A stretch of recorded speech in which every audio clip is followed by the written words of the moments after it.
Main ఇది అందరూ మాట్లాడుతున్నట్టు ఇది బుడమేరు పరివాహక మనకి దీనివల్ల ఇంత విపత్తు సంభవించింది, విజయవాడకి శాపంగా మార్చినాయి అని. నిన్న అంటే ఒకటి ఈజీగా ఏ ప్రభుత్వాన్ని తిట్టేయడం చాలా తేలిక. గతంలో కూడా చూస్తే మనం పోయినసారి కూడా వైసీపీ ప్రభుత్వం ఉన్నప్పుడు ప్రత్యేకించి నేను చాలాసార్లు మాట్లాడినప్పుడు చాలా ఒక నియమాలతో నియంత్రణతోనే మాట్లాడేవాడిని.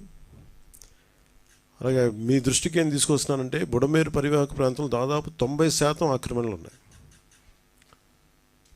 ఈ ఆక్రమణలే బుడమేరుకి మన విజయవాడకి శాపంగా మార్చేసినవన్నీ. ఇప్పటికీ కొన్ని ప్రాంతాల్లో ఆక్రమించిన ఇళ్ళు ప్రాంతాల్లో ఇల్లు నిర్మించారు. తర్వాత నిర్మించిన ఇళ్ళకి అవుట్ఫుల్ డ్రైన్స్ లేకపోవడం, వరద ఎటు వెళ్తుందో తెలియక అది విజయవాడ సగం నగరాన్ని వరద నీరుతో ముంచెత్తేసింది.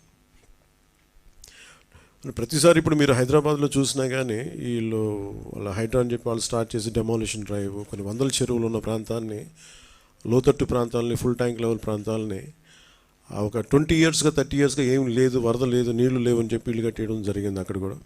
అలాగే ఏ మూల భారతదేశంలో ఏ రాష్ట్రంలో అయినా సరే, అలాగే ప్రత్యేక తెలంగాణ కావచ్చు, అలాగే మనకు సంబంధించి ఆంధ్రప్రదేశ్ కావచ్చు, ఇది ఈ నదీ పరివాహక ప్రాంతాలు ఇక్కడి నుంచి సహజ స్థితిలో అది ఆ వాగులు వంకల నుంచి వెళ్ళి సముద్రంకి వెళ్ళే దిశలో ఆ దారి మధ్యలో ఇల్లు కట్టేయడం, లేదంటే లేఅవుట్లు వేసేయడం, ఇవన్నీ వైలేషన్ ఒకళ్ళు చేయలేదు.